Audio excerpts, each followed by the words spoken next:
ช่องระฆังทองสวัสดีค่ะคลิปนี้มาดูแนวทางลาวพัฒนาของเจนุกบารมีมหาเฮงนะคะ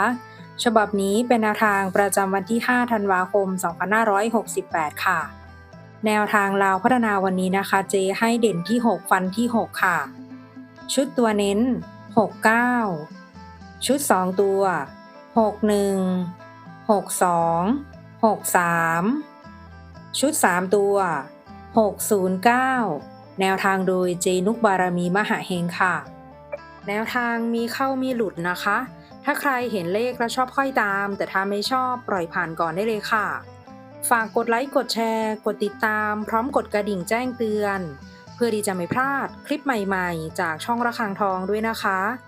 ขอบพระคุณทุกท่านที่เข้ามารับชมค่ะ